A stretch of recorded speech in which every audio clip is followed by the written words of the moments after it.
Welcome to Religiously Incorrect. How y'all doing? Happy 2020. 2020. 2020, the year of... Double. The year of matriculation. The year of 2020 vision. The year of you so right. Listen, have you worn these themes out yet? They worn out. They almost worn out. Welcome back. We are so happy to be here. I'm Pastor Jeff Stanford. I'm with my good friend, Pastor Todd Johnson. And we have with us as our very special guest, Mr. DeMaine Kitchen, the president of Youngstown City Council, all-around good guy, former backup dancer for Tupac. But he is the husband of one wife and beautiful children. Rhythm Nation. You got that Rhythm Nation joint going on, but Mr. Kitchen is here. He's going to be chopping it up with us here at the Religiously Incorrect desk, coming to you live from Freeze 5-Star Barbershop here in Warren, Ohio. I'm so happy to have you, man. I'm so happy to have another brother from the Yo. Thank you, man. I love the Yo. Shout out to Rufus Black. I love the Yo, baby. You know what I mean? Yeah, I didn't know if I needed a passport to get out here, but I think I'm good, man. I feel at home out here. Well, I wore my bulletproof vest. There's about 6 of y'all up in here. I can't trust y'all. We're ready to get started. God bless you. Thank you for joining us again. Brothers, today I just want to ask one question. Get it started, man. I know that, it is the beginning of the year and everybody has their New Year's resolutions. New Year's resolution. I want your one best one, the one that you want to work on the most. What is your one New Year's resolution? You want me to go first? Yeah, go Yeah, first. you got to go first. You know what? I'm going to try, and it sounds so silly coming from a pastor, but I'm going to try not to stress about things I can't control. I feel like I'm not getting any younger. Pretty soon I'm going to be having blood pressure problems, worrying about dumb stuff. So, I just need to chill out, stop being so high-strung, veg out. Gotta let it go. Let go and let God. I'm going to do that. I've been saying it for like 20 years. Maybe I should try Make it real this year. Make it real. What you got, DeMaine? I don't know, man. My New Year's resolution is to continue on the last year's resolution. Since I was unsuccessful in my previous attempt. My year, it's all about building my business.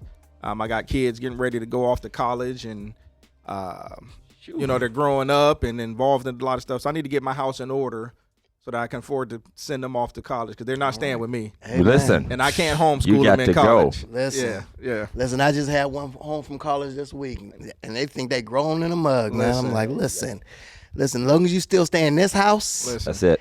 In my room, you ain't got no room. I'm looking for the day to not have to say that. Right. I don't even know who you are. I'm looking forward to going to their house. Right. Yeah, Amen. Yeah. That's cool. That's cool. Hey, man, mine is literally, and I posted on Facebook, but I just want to, I want to read a book a week, man. I'm really into this reading, man. It's giving me so much more life, man. Instead of just, like I said, jumping on Netflix and, Cat in the Hat took me all week, but it was good. I was going to ask how many pages these books are. One fish, two fish, red fish, blue fish. It was good. I didn't know, I didn't know Dr. Seuss done it like that. Man, he's deep, man. He's first on the rhymes. I don't get the mini page anymore, man, so I can't read anything. He's in the mini page. Yeah, the mini page, man. The little the Saturday morning joke. Two little jokes. I'm still on highlights. Oh, man. The two little jokes. So we are in our relaxed. This is the relaxed version. This is a laid back version. The laid back, relaxed version of Politically I'm on this Incorrect. episode. Right. And Todd can't do this but for 1 week. He only got one T-shirt. I only own one T-shirt and one pair of jeans. He did this in honor of me. I met my quota. I met my quota for the year. It's back to 5-piece suits after this. The Steve Harvey suits. Right. 17 buttons. 17 buttons tucked into the socks. So this episode is we're going to run smack dab at the beginning of the year. There's so much happening in our world. It's international distress. It's an election year again. Didn't it seem like it was just an election year like yesterday? Right. So it seems like it never stopped being a campaign. Yeah. Ever since 2016 when President Trump was elected, the campaigning just kept going on. New people started, Well, I definitely think it caused us to talk more. Oh yeah. It caused us to talk more. People finally started watching CNN, C-SPAN, and I'm following podcasts. Right? You had to. Well, that's because crisis always is the thing that stirs us in our community. Oh, yeah. We're kind of lackadaisical until a crisis hits. Right. Or results you never thought would be possible, like our last president. Right. So now everybody is, everybody thought, crisis. Oh yeah, it's a crisis, right? I mean, what happened? Like everybody became an expert on the Electoral College. Everybody doing that "I'm Just a Bill" song. States, we have all the pundits popping up. Oh yeah, everybody wants to be impeachment expert. So our subject today, fellas, and one of the reason we brought in Mr. Kitchen for this, we always bring in somebody who has some experience with the subject matter we're talking about. So our first subject we're going to talk about is the politics and the preacher. Politics and the preacher. Now, I have a certain theory about, the church. This whole country that we live in was founded off of the premise of, religious freedom from political oppression. You could debate what that actually meant as it played out, when you start thinking about the freedom from the Church of England, and then Catholics weren't treated too great, Jews weren't treated too great, obviously minorities and their religion. So the whole phrase freedom of religion as a premise for establishing the country is a little dubious, but we're not going to play historical, games with that right now. But we do know that regardless of what kind of church you go to, or what side of the spectrum of values you're on, there's always been some involvement between the church and politics in general. And in urban communities, of course, we always have civil rights movement. We have conservatives like the religious right. You have conscious objectors to war, certain religious sects that don't believe in going to war and different things. So there's always been this presence.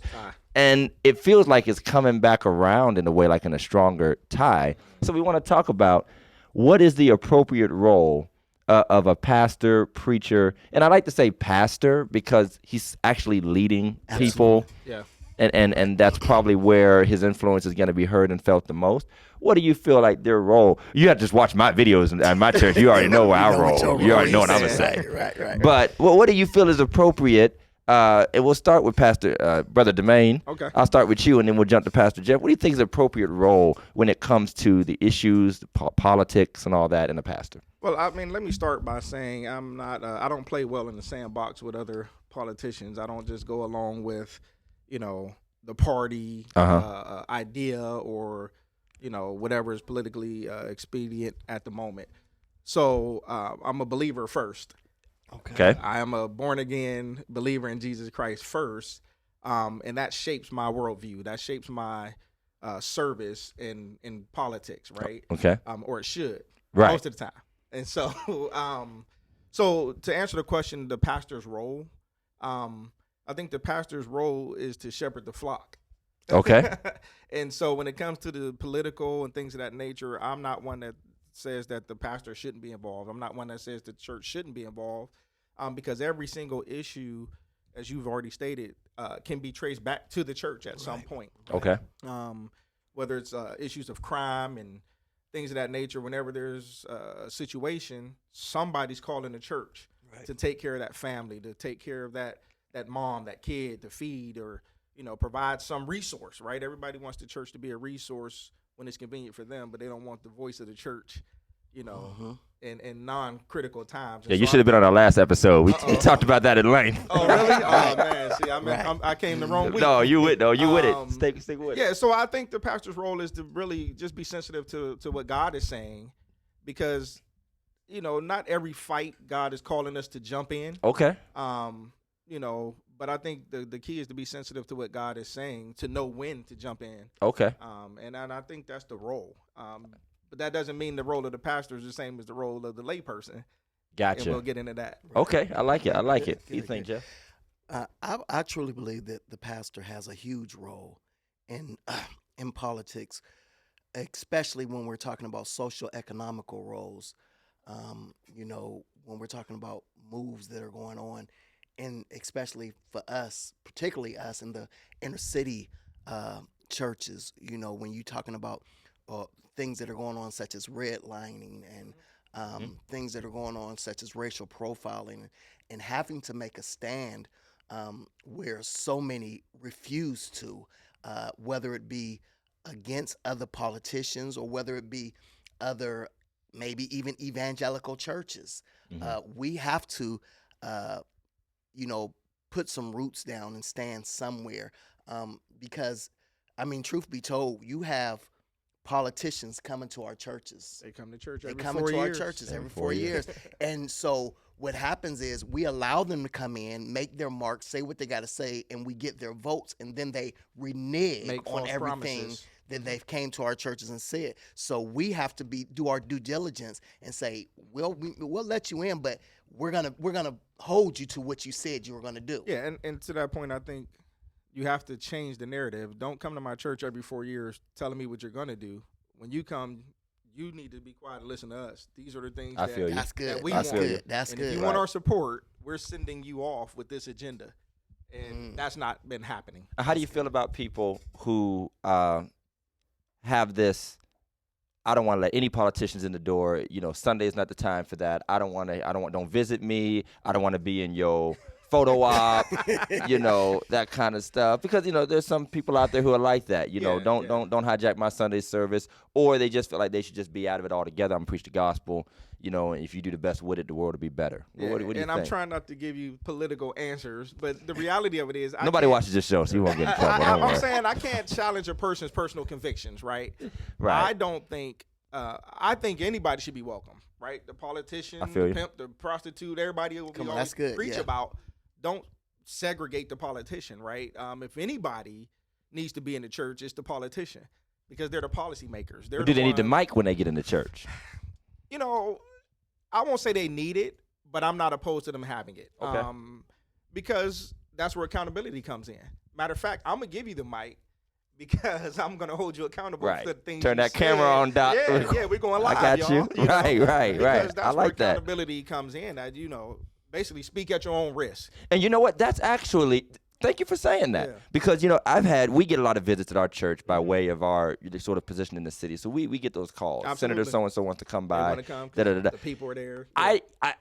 I've always had that sort of caveat of, you can just get up and address the people because you are a public official. And by the way, some of these people are kind of a once-in-a-lifetime chance. I mean, every state only has 2 senators, represented. So if you can get one to stop by, that's actually a beautiful thing. That's huge. But at the same time, what you just said about, and I'm starting to think next time I do it, hope they don't get cold feet on me. But I'm like, look, we really going to record this. We're going to put this clip up and say that this individual made this promise to our community. Absolutely. And, That's good. and honestly, That works. I think every other subgroup is pretty selfish. Every other subgroup is pretty, if you're an environmentalist, you don't really care about Black Lives Matter. Nope. If you are a CEO of a company, you really don't care about Save the Whales. You know what I'm saying? That's not your problem. Yeah. So we should reserve the right to be a little selfish too.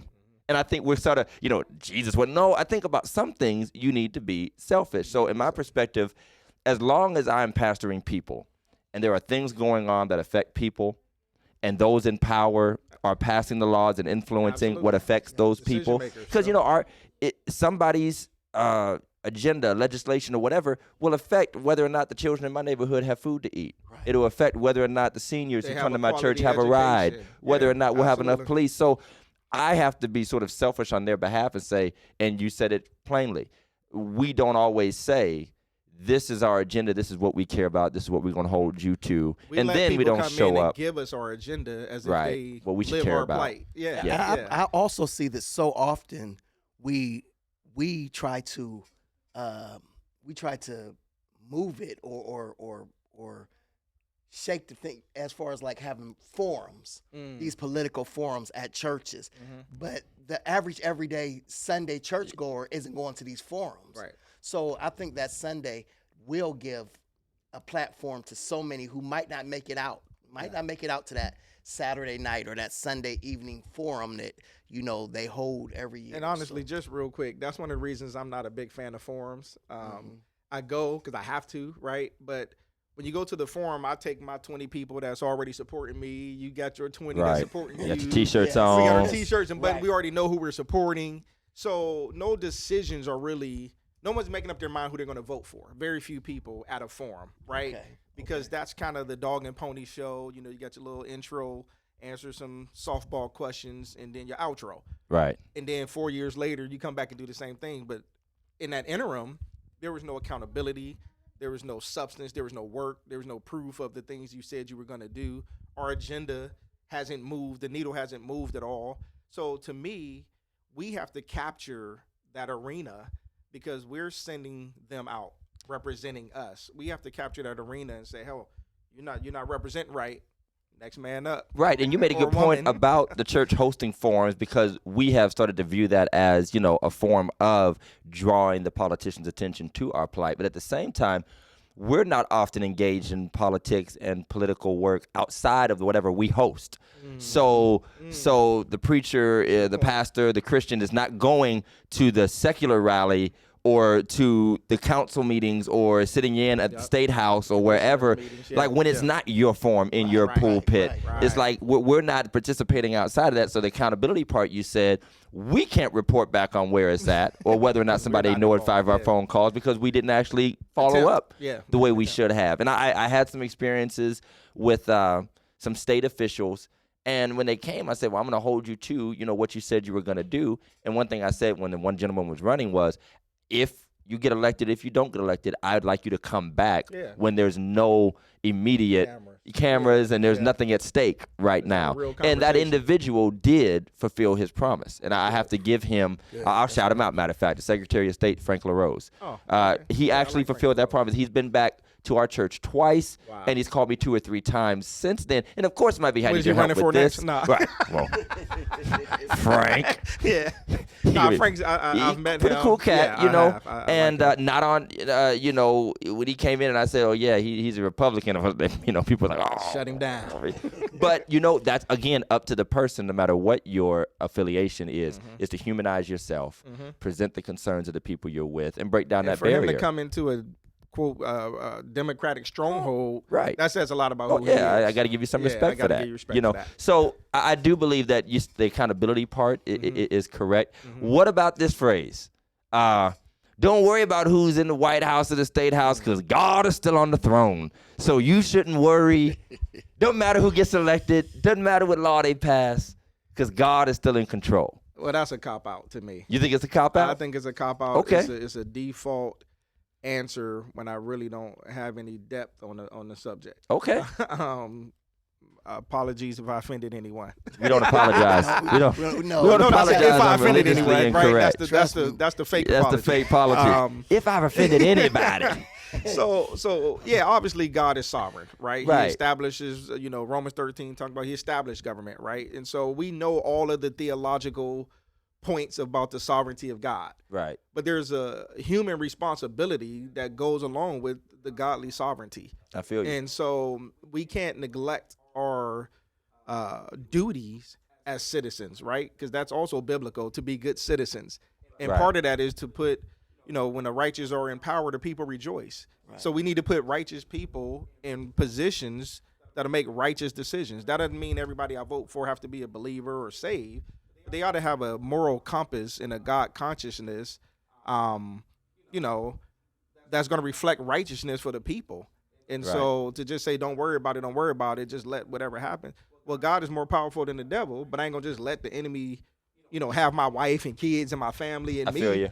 So I think it's a cop-out, man. Okay, and and I've heard that. I've got a political and philosopher professor friend who, he just went off when that started to get pushed around, because it's like saying the Lord will provide. I don't have to get a job. That's what I'm saying. You know what I mean? Don't tip God.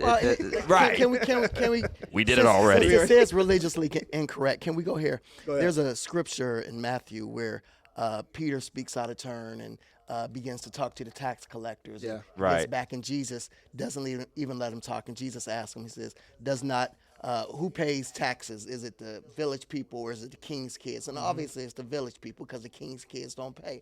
And Jesus says, but for your sakes, I'll pay it. Right. And so if Jesus is willing, come on somebody, if Jesus is willing to do it. And he's our example. Why are we so opposed to things like that? I mean, we have to become more, we use that phrase all the time. We're so heavenly minded. We're no earthly good. But come on, man. Well, I'm gonna send the IRS a letter and say, Jesus paid it all. Jesus paid it all. All to him I owe. That's right. But for your sakes, I don't want to see a foreclosure sign on the church, man. Don't worry. If it's foreclosure, he can go up to Mosquito Lake and he gonna get the money gonna be in the fish. My Redeemer lives. He come get it back. Ain't no man. fish up in them bluegills. Ain't no money up in there. But I think that this is my personal philosophy. I think if you're not involved, you lose the right to criticize. I feel you. Because we have a lot of, like you said, experts, pundits, and philosophers and deep thinkers who they got all the world's problems solved. Right. I know what you should do. But I ain't registered to vote. Right. I ain't voted in I don't know how long. Like, man, I'm done talking to you. Like, I feel you lose the right to criticize if you're not in the fight. So woke you sleep. Man, Need to take a nap. Daydreaming. So let's go to the other side with, I'll give you a scenario. Maybe we play a little game. Just think of something, and I'm going to give you so you sort of set the tone. All right? You don't get along, no sermons, no come on somebody's, all right? No, I stopped by the Coming glory. to a close. Yeah, I stopped by. I know Jeff's just saying. come straight to the close, man. Jeff's close is, I stopped by on my way to glory just to tell y'all. I'm like, when you gonna get the glory, brother? You didn't stop by about 6 times. Put mile marker you on, man. Right. No. He said I can't that's the jump you, man. longest winded. I am long-winded. That's the longest I winded. own it. And in my 5th close. That's why I'm Catholic during football season. I miss kickoff messing around with y'all dudes. I'm Catholic during the church season. I love it. Okay, so I'm going to give a scenario, and you tell me, preacher, get up on Sunday morning. What do you say to your people? Ready? Wait a minute. I'm going to give you a scenario, and this is what you get up and say to your people. The whole world's talking about this issue, and what do you get up and say to your people? I'm just a judge. Am I playing this game? Yeah, yeah. Okay. I don't have no people to say it to. You be preaching sometimes. Yeah, but I don't have no flock. We never know. Right. It's coming. Speak those things. It's I coming. got a couple little geese in my house. We've dropped a nuclear bomb on Iran Saturday night. You get up Sunday morning. What are you telling your people? That's right now. We're talking about right now with our current presidency. Right now. No cussing allowed, by the way. I know. He did it. I'm really trying to be politically incorrect because I want to say some things. But no, I mean, I guess we'll probably start off with prayer. Let's just pray. Okay. Because I think that this is more of a chess move than a checker game, and we really need to pray because what's happening is completely. I mean, this is the same. Like I said, this is the same person who said 4 years ago that this guy was going to start a war. Right. Just to win the election. Just to win the election. And he did it. And he done the same exact thing. So that scenario happens and the world's in the uproar. Because we saw what was, the uproar the other week. I mean, we all was looking at World War III over one strike and one. I mean, people was building bunkers and buying water and stuff. I was scared to go to the corner store. You had to be. Not the corner store. I was Nobody in got any Washington. gas. I was like, man. Like, where them electric cars at? I'm not going. I need this autonomous I'm not shuttle going to the right corner now. store. I'm not no going to more. nobody's Right. store. Absolutely. You know, you saw them posts go up like, "Hey, Iran, we ain't on their team." Yeah, hey, he did it. So you feel like just being prayerful and I think just that's how being you deal prayerful. with the shock and the. I mean, because it's. I mean, what do you? I mean, Would you condemn it? Would you openly condemn it if you felt like it was just as unjustified or more so than what we saw already? Because some people felt that was unjustified, but let's just say we really feel it's out there. He's done something that we feel is out there. well, I think I have, in my pulpit, I think I have the right to condemn it. To condemn I it feel because you. I mean, I do too. when I feel it's wrong, it's wrong. Right. And I don't bite my teeth. And I mean, I think we need to get there sooner or later in this conversation, whether it be this segment or next segment about the 501c3s, but we'll get there. Oh yeah, that's a good one. That's a good one. Okay, DeMaine, you ready? Maybe. Legislation is passed in the state of Ohio that all public buildings, including churches, have to provide transgender bathrooms within the next 18 months. What are you getting up in your pulpit saying? And I'm not saying it because I'm for or against anybody. Just we know that's a hot button issue. Well, my voter record would reflect it. We know where, we know where you be But at. if I had a flock of people, I would advise them. Listen, I would rather obey God than man. Okay. Bottom line, and if that's the law of the land, and it violates God's word, then be ready to deal with the consequences Okay. that are going to come And everybody wants to be blessed, right? Right. Well, blessed are those who are persecuted for righteousness' sake. Okay. We don't want those kind of blessings, though. We Okay. want the tangible blessings. But that's a hard one, honestly. And it's a hypothetical because I'm not a pastor, but I mean, that's my personal conviction. It is. I got you. And at the end of the day, I don't even know how it might be hypothetical now, but these things are coming. No, my scenario is hypothetical, but that scenario is real. Oh yeah, Yeah, that's real. And It's absolutely real. I was in, I think I was in Home Depot, and I have 3 daughters and a son. My daughters were, I don't know, maybe like 11, 9, and 6 at the time. So my 6-year-old said, "Can I go to the bathroom?" We're at Home Depot. I'm like, okay. Told my older daughter to take her. They come back and say, "Dad, there was a man in the bathroom." Not one of these. I'm like, you got to be kidding me. But by the time I, could go back there and all that kind of stuff, he was gone, she was gone. Tried to find a store manager or whatever. And this was 5 years ago, maybe. Wow. And so we've, evolved in such a short time to where, like, that's the acceptable norm now. And so my message to the congregation would be, just stand. Okay. You just got to stand. So since it's the season of civil rights, honoring Dr. King in January, we don't know exactly when it'll air, but somewhere around there, political activism. How do we continue in 21st century? Because that's what it is. We call it civil rights movement, but that was political. The whole point was to get legislation changed and to, establish, codified equality for minorities, in particular African Americans. How do we do that in the 21st century? Are we still in favor of marches and speeches and condemning laws that and practices? I've come to a place that I can't honor him without trying to do what he would do when I see things. 'Cause I kind of feel like we have punted on the politics and just left everything in. Well, let's just have a church service. Let's have a little kid get up. Let's pray about it. Say let's pray about. Yeah. Find some white folk to sing Kumbaya with and lift every voice and sing. Have a 10-year-old recite "I Have a Dream" or like the last paragraph they remember because they only know like the last. What happened 5. while he was falling asleep? Right.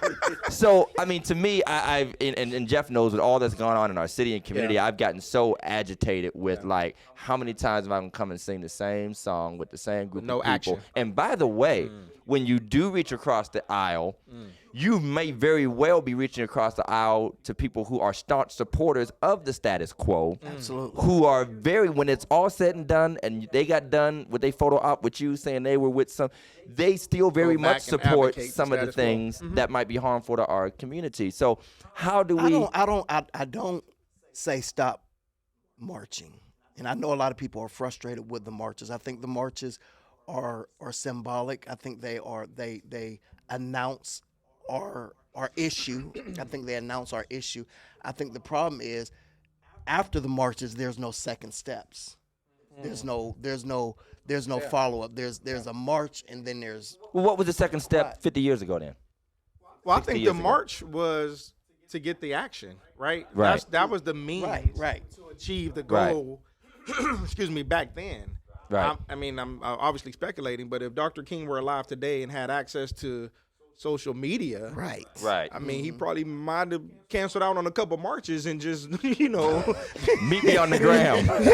I'm saying, or he would have been better organized. I don't know. Right. But what I'm saying is, he'd have done a live on Selma. He might have been live. I don't know. He would have used whatever was available. I'm on the bridge, y'all. I'm saying. I have a gram. Like, that was not supposed to go down that street, man. I have a filter. I have a filter. I'm simply saying. But he would use the power of social media. That was the means. He used what was at his disposal. Right.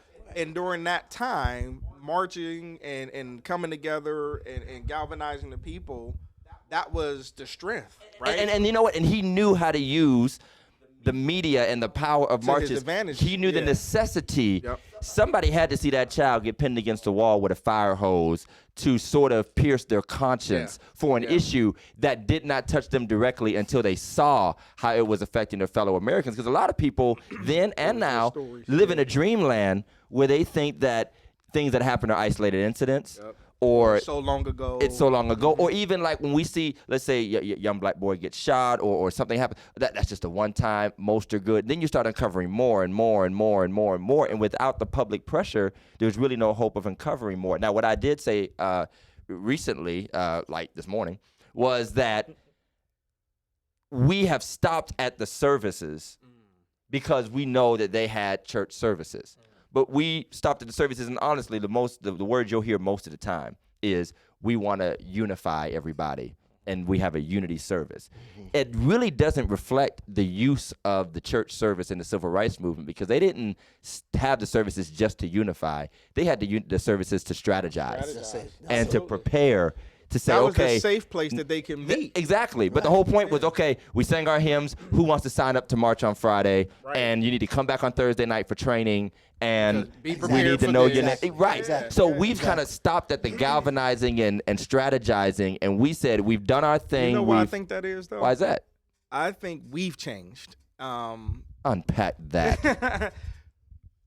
I'm sure there were egos. I'm sure there were people who were, self-serving, self-seeking. But most of the folks out front, they were all about the mission. Mm-hmm. We live in a day, and maybe it's due to social media, but we live in a day where everybody wants to be liked and notarized for, they want the publicity for themselves. It's like, okay, I'm doing this work, but I'm doing this work so that you can see me doing this work. Not because the work is the important thing. Right. And back then, it was, I knew what I was getting into. I signed up for this. I know I'm been running from German shepherds and hoses and tear gas, but this is too important. Right. I'm looking at my kids and my grandkids. Right. I'm doing this for people who will benefit, and I know I'm not even going to be around. Right. And most of the civil rights life and death. Sacrificial work. It was sacrifice. On your porch. I mean. And most of these guys did not have mega ministries. Right. They didn't. I was reading Death of a King. If you haven't read it, read it. Tavis Smiley. Last year, I've read it twice now.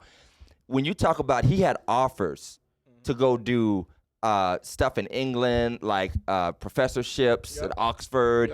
The same Riverside Church in New York that he preached that last sermon that really killed him in the 67 about the Vietnam War. He had been offered that church. It's just, one of these historic churches where prominent ministers end up. And he turned it down and stayed at his father's church, co-pastoring with his father. We all go on the tours now, but it was never really this mega church. It wasn't that big. It wasn't this huge thing. And so we forget that there's a sacrifice involved. There's a sacrifice, and man. you have to be willing, like you say, we've changed. And maybe the urgency of the moment, and maybe the tactics that have been wrought against, and I'm saying any community, not just black community, any community, when there's any sort of tactic that is designed to lift some people up and put some people down, they're not as open as dogs in streets and whites only, blacks only, and this, that. Policy. It's more covert. And so now we don't feel like we can have the same effect by doing the same things. But my personal opinion, sometimes there's no substitute from simple public demonstration, because if nothing else, getting more members of the public aware and involved. Shame is a great motivator. It really is. Right. Some people would never have changed their practices if they hadn't been shamed into it. Once upon a time, the Tribune used to play. Somebody had to tell me. Who is it? One of our older pastors was telling me the Tribune used to put like the obituaries, like with the comic section if they were African American. It was like something really ridiculous. Like it wasn't even. Yeah, it was like just silly. And they had to literally go down there and like bring it to their attention, cut up a little bit. So I think that we're actually sort of punting the power of the church and the power of the pulpit when we don't use it to its fullness for the sake of our people. We want everybody to be saved, want everybody to go to heaven, but there's a whole lot of folk that got a long life down here. It's very important. You have, like you said, back then you had people dying to ride in the front of the bus, to get into a restaurant, to use, by cultural bathrooms. Right. But now, fountains and stuff. Now, what do we do when you have a food desert in Youngstown and there are no full service grocery stores? Do you march for that? Do you march? There are actually more cash advance places than in banks. America than McDonald's. Oh yeah. I mean, that's crazy. Situated mainly in our neighborhood. Mainly in impoverished neighborhoods. So Jeffrey, you ready to take that rock to the head? Let's go, Doc. You know, I always want the rock, baby. Man, give me the big skin, baby. I'm scared of dogs. No, I said a rock to the head. Not a Rottweiler, man. Yeah, I would talk about. You talking about the rock? No. Since you ready to take the rock? Are you ready to take a rock to the forehead for the cause? That color purple. I'm a fight though. I'm gonna fight back. Me and German Shepherds don't get down like that, man. Somebody else said, "I am not my grandma. I will fight you."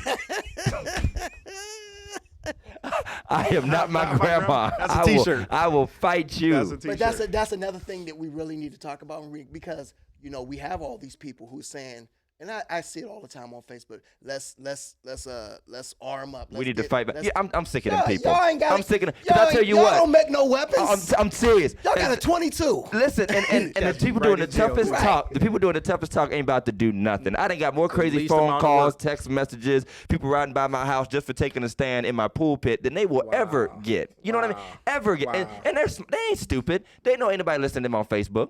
They know good and well. See how many likes they got? About 2.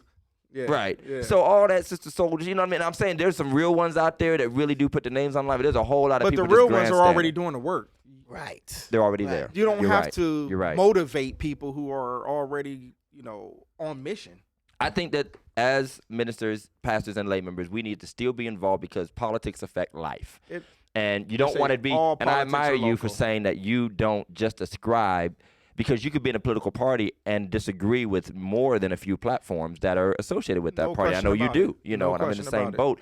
So we want to make sure that we keep that fire, keep the feet of the politicians' feet to the fire, and we want to keep our own people's feet to the fire to do what's right. And I think one of the keys is we have to quit.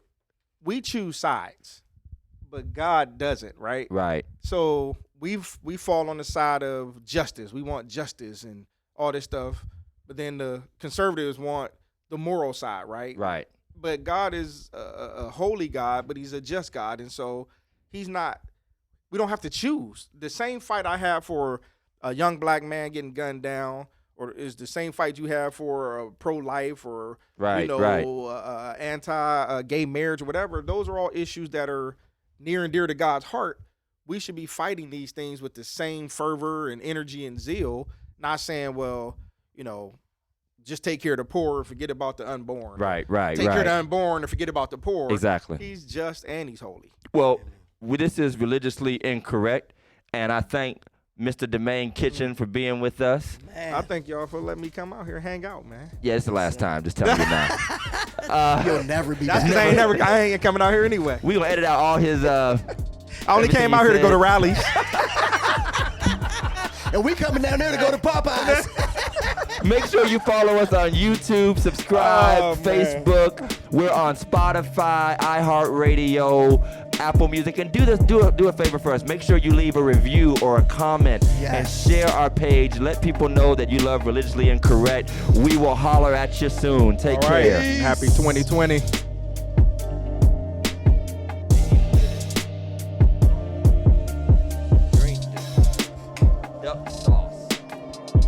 Under here free. You got soy sauce. Nerds. We're gonna do a section of what's on the freeze counter today. Right. It's a little baggie of oregano.